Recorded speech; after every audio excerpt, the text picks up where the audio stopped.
Ngayong araw, i-share ko sa inyo yung mga kaganapan nung birthday ko at nung nagpunta kami sa Baguio. Napaka-chill nga lang ng bakasyon namin na to pero napakasaya. Kaya naman tara, isasama ko kayo sa buong gala namin na to. Hey guys, it's Mrs. Castro back again with another mini vlog. For today's vlog, sakto nga yung pagdating namin dito sa Baguio kasi time na din para mag-check-in kami dito sa hotel na binabalik-balikan namin. Halos nakilala na nga kami dito guys kasi favorite talaga namin tong hotel na to kasi ang ganda talaga ng place niya. Alam mo yung tipong kayang-kaya talagang lakarin yung Burnham Park kasi talagang mismong katapat lang niya. Plus points pa na ang linis ng hotel, very elegant, napaka-sosyali ng dating pero hindi ganun ka-pricey. At take note ha, meron pang free buffet breakfast to. At nagulat nga ako pagpasok namin sa room, tignan nyo, meron pa silang pa-cake sa akin. Teka lang at i-room tour ko muna kayo guys. Bali, eto nga pala yung nabook naming room. Superior room nga pala yung nabook ni Mr. Castro tapos may balcony na katapat ng Burnham. Tignan nyo, ang ganda ng view. Grabe, ang ganda ng room, no? Very elegant, napaka-modern, walang mukhang nanghihingi ng hostisya. Charot. At eto pa guys, napakalinis ng banyo. Eto talaga yung pinaka nagmamatter din sa akin. Ang dami ko nang shinare sa inyo pero hindi ko pa rin nasasabi kung anong name ng hotel. Eto nga pala yung pinag-stayan namin, Venus Park View Hotel. This is not sponsored po ha. Favorite lang talaga namin dyan kaya nire-recommend ko sa inyo. Kaya if naghahanap talaga kayo ng hotel, yung tipong malapit sa Burnham Park, ayan guys, as in harapan lang niya. O diba, hanggang dito sa Baguio, nag-grocery vlog kami. Nakakita kasi kami dito ng mga prutas at mukhang fresh na fresh talaga sila. Nung bandang hapon naman, naglakad-lakad kami tapos hanggang nakarating kami dito sa mga may bike. Kapag talaga napupunta kami dito sa Baguio, hindi pwedeng hindi kami magbike dito kasi napaka-chill lang. Hello nga po pala sa mga nakakilala sa akin at nice meeting you all po. Nakakatuwa kasi hanggang dito sa Baguio, merong mga nanonood ng mga vlogs namin. Sobrang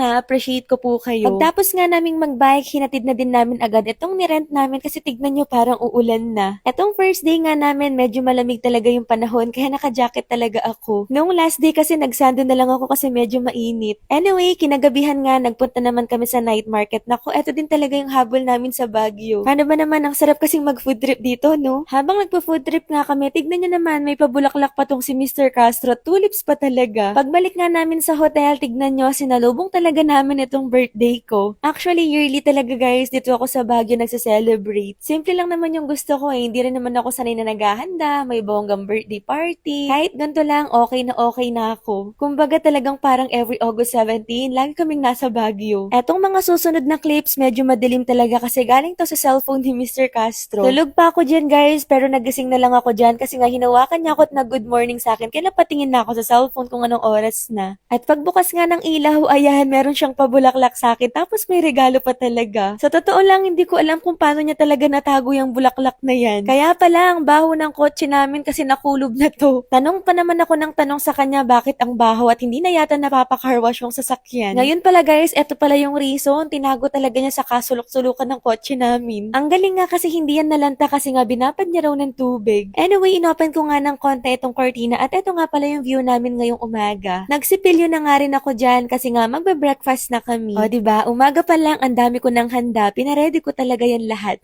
Charot. Eto yung sinasabi ko sa inyo na kasama na doon sa binook namin dito sa hotel. Wala talaga akong masabi dito guys. Napakasarap pa ng pagkain nila. Legit yan. Fast forward, nung matapos na kaming mag-ayos at makaligo na, umalis na rin kami. Pupunta naman kami ngayon dito sa place kung saan namin isa-celebrate yung birthday ko or should I say kung saan kami kakain. Sabi ko naman sa inyo, every birthday ko, simple lang talaga yung gusto ko. Magre-relax lang, kakain. Tapos ganito pa kaganda yung view mo. Naku, perfect talaga. At napakabait pa ni Lord kasi dinidig niya talaga yung dasal ko na sana wag umulan kahit ngayong araw lang na to. Eto nga pala yung mga in-order namin na food. Grabe, sobrang sarap tapos affordable lang. Tapos habang kumakain kayo, ganito pa kaganda yung view. Naku, sobrang the best. Dito pala kami kumain sa may Moch Cafe and Bistro yata yung pangalan. Basta hanapin nyo na lang sa Waze, yun nga lang yata. Medyo mahirap yung taxi dun. At after naman namin kumain, iniwan namin yung car namin sa hotel tapos nag-taxi na lang kami. Magsisimba naman kasi kami dahil nga wala ng parkingan dito kaya nag-taxi na lang kami. Sakto kasi Sunday yung birthday ko at sakto church day din yun. Kinagabihan naman, nag-dinner kami dito sa Manam. Isa to sa mga favorite namin kinakainan. At eto yung sinasabi ko sa inyo na ang galing talaga ng timing ng Lord kasi tignan nyo after celebration, dun palang umulan. Talagang hinayaan niya muna akong mag-enjoy at mag-celebrate ng birthday buong araw. At anyway, kinabukasan, eto nga pala yung last day din namin sa Baguio. At kapag talaga nagpupunta kami sa Baguio ngayon, hindi na kami nagra-rush, hindi na kami talaga yung naglilibot. Alam niyo yun, talagang ine-enjoy na lang namin yung place. Medyo nakatirik nga yung araw dyan at medyo mainit, kaya naman tinanggal ko muna yung jacket ko. Hindi naman ako nilalamig dyan guys kasi hindi naman din ganun kalamig dito dahil nga parang naka-aircon vibes lang. Tsaka medyo pinagpapawisan ako kapag ka naka-jacket. Buti talaga press ko tong sinuot ko ngayong last day namin. At yung mga time na to, papunta nga pala kami sa Mines View. Ito talagang hindi namin pwedeng puntahan kapag ka nagpupunta sa Baguio. Meron kasing special place sa puso ko guys kasi nga dito ko sinagot si Mr. Castro itong mismong spot na to. Tsaka hindi ako magsasawa kahit kailan dito sa view na to kasi nakaka-relax sa eyes. At after sa Mines View, bumaba na rin kami. Tignan nyo yung dinadaanan namin, ma-fog. Kaya naman talagang binabalik-balikan namin yung Baguio kasi napaka-relaxing. Bandang La Union naman, minadaanan kaming mga stray cat at ayan, pinakain ko muna sila. Eto talaga yung reason bakit lagi kami may daladalang cat food sa car kapag ka umaalis kami. Meron nga din kaming nadaanan nagtitinda ng mga dried dito kaya bumili kami ng dried pusit. O siya, hanggang dito na lang muna guys for today's vlog. Masyado na tong napahaba. Thank you for watching. Bye! Mwah!